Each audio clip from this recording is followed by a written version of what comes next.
Hello students, IIT brain में आपका स्वागत। आज हम फिजिक्स में जेईई मेंस 2021 का एक क्वेश्चन सॉल्व करेंगे।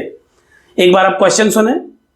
N inclined plane is bent in such a way that the vertical cross section is given by y equal to x square by 4 where y is in vertical and x in horizontal direction.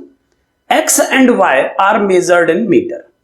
If the upper surface of this curved plane is rough with coefficient of friction mu equal to 0.5, the maximum height in centimeter at which a stationary block will not slip downward is in centimeter. यानी आपको बताना है कि इस surface के इस plane के किस पॉइंट पर अगर एक ब्लॉक को रख दिया जाए तो वो स्लिप ना करे, और आपको इस कंडीशन को फॉलो करते हुए उस पॉइंट की मैक्सिमम हाइट कैलकुलेट करनी है। सो कैसे करेंगे एक बार समझें। सबसे पहले ध्यान दें कि एक पैराबोलिक पाथ दिया हुआ है जिसकी equation y equal to x square by 4 given है। डिस्टेंसेस मीटर में मेजर की जा रही हैं। अपर सरफेस रफ है और इस सरफेस के लिए फ्रिक्शन कोफिशिएंट की वैल्यू 0.5 गिवन है। आपको मैक्सिमम हाइट बतानी है। इस सरफेस में मैक्सिमम हाइट आप इस बॉटम मोस्ट पॉइंट से मेजर करेंगे। सो आपको मैक्सिमम हाइट बतानी है उस पॉइंट की जिस पॉइंट पर अगर ब्लॉक को रख दिया जाए तो वो स्लिप ना करे। तो मान लीजिए वो मैक्सिमम हाइट वाला पॉइंट कुछ इस जगह पर है। सो मैंने इस पोजीशन पर एक ब्लॉक को रख दिया है, और चूंकि ये वो मैक्सिमम हाइट वाला पॉइंट है जहां पर ये ब्लॉक स्लिप नहीं करेगा, तो इस पॉइंट पर हम ये मान सकते हैं कि सरफेस अपने मैक्सिमम फ्रिक्शन को फ्रिक्शन के रूप में यूज कर रहा है। सो अगर इस पोजीशन पर मैं इस ब्लॉक पर लगने वाले सभी फोर्सेस को शो करूं तो क्या पिक्चर बनेगा, एक बार आप ध्यान से देखें। एक नॉर्मल रिएक्शन इस सरफेस से एक्सर्ट होगा इस ब्लॉक पर। मैं ब्लॉक पर लगने वाले फोर्सेस को लिख रहा हूं, आप ध्यान दें। mg जो कि वेट है इस ब्लॉक का, डाउनवर्ड डायरेक्शन में परफॉर्म करेगा और टेंजेंशियल डायरेक्शन में एक फ्रिक्शन एक्ट करेगा जिसे मैं कुछ इस तरह से शो कर रहा हूं। यहां पर ध्यान दें, फ्रिक्शन का वैल्यू फ्रिक्शन की मैक्सिमम वैल्यू के बराबर या उससे कम होना चाहिए। तो एक जनरल केस में हम इसे F लिख सकते हैं, जिसे हम मान सकते हैं कि यह मैक्सिमम फ्रिक्शन म्यू से कम है। लेकिन चूंकि हमसे मैक्सिमम हाइट पूछी गई है तो यहां पर हम यह मान के चल रहे हैं कि फ्रिक्शन उस मैक्सिमम पोजीशन में इस ब्लॉक को रोके रखने के लिए अपनी मैक्सिमम वैल्यू यूज करेगा अपवर्ड डायरेक्शन में। सो मैं इस कंडीशन के लिए इसे म्यू एन अप्लाई कर रहा हूं। एक बार फिर आपको बता दूं कि म्यू एन फ्रिक्शन की वैल्यू नहीं होती है, म्यू एन फ्रिक्शन की अपर लिमिट होती है। लेकिन क्वेश्चन में हमसे वो मैक्सिमम हाइट पूछी गई है जहां तक हम इस ब्लॉक को इस सरफेस पे रख सकते हैं और इस तरह से रख सकते हैं कि वो स्लिप ना करे। तो हमें उस पोजीशन में फ्रिक्शन को उसकी मैक्सिमम वैल्यू के साथ लेना होगा, क्योंकि हम समझ सकते हैं कि जैसे जैसे हाइट बढ़ती जाएगी वैसे वैसे ये ब्लॉक और ज्यादा इंक्लाइन पोजीशन पर आता जाएगा, और ऐसी पोजीशन पर इसको बनाए रखने के लिए फ्रिक्शन को अपना मैक्सिमम एफर्ट लगाना होगा। सो कुछ इस तरह का फ्री बॉडी डायग्राम यहां पर हम देख पा रहे हैं।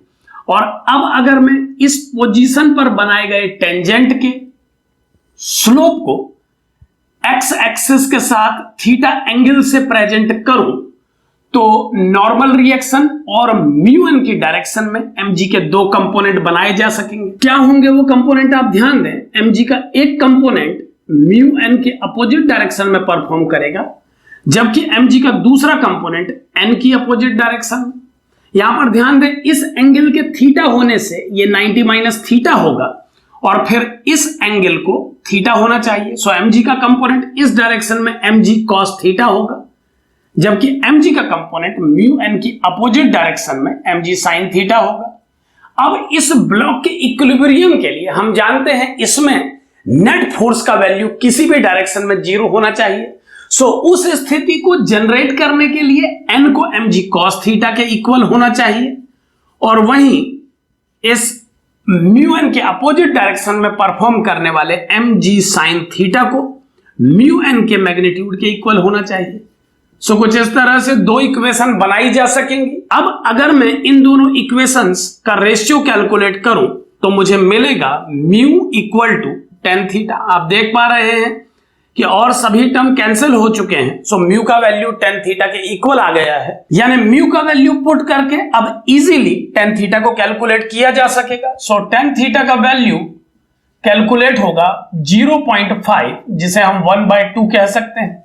अब ध्यान दें, चूंकि इस पॉइंट पर डाले गए टेंजेंट के स्लोप को हम थीटा से कनेक्ट कर सकते हैं, सो इस गिवन इक्वेशन को डिफरेंशिएट करने पर dy बाय dx का जो वैल्यू मुझे मिलेगा, चूंकि हम जानते हैं कि वो tan थीटा के इक्वल होना चाहिए, सो डिफरेंशिएशन से ये वैल्यू जो हमें मिली है वो है 2x/4, और अब इस dy बाय dx की वैल्यू जो कि tan थीटा के इक्वल ही होनी चाहिए को 1/2 से इक्वेट करने पर हमें x/2 का वैल्यू मिला है 1/2, और x का वैल्यू इस तरह से 1 कैलकुलेट हो चुका है।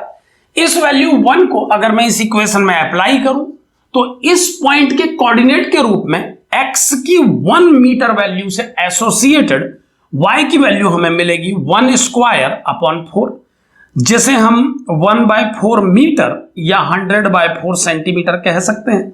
सो फाइनली इसे सॉल्व करने पर जो आउटकम हमें मिला है वो है 25 सेंटीमीटर, यानी इस पैराबोलिक पाथ में एक ब्लॉक को 25 सेंटीमीटर वर्टिकल हाइट तक आप प्लेस कर सकते हैं। यहां तक प्लेस करने पर भी फ्रिक्शन इसे इस पोजीशन पर स्लिप होने से बचा लेगा। इससे ज्यादा हाइट पर जब आप जाएंगे तो mg का जो कंपोनेंट इस प्लेन के अलोंग परफॉर्म कर रहा है, उस कंडीशन में वो फ्रिक्शन की वैल्यू को ओवरकम कर लेगा, और उस केस में ये पार्टिकल, ये ब्लॉक स्लिप होने से नहीं बच पाएगा। सो 25 सेंटीमीटर वो मैक्सिमम हाइट है जहां तक ये अपने को स्लिप होने से बचा सकता है। Thank you.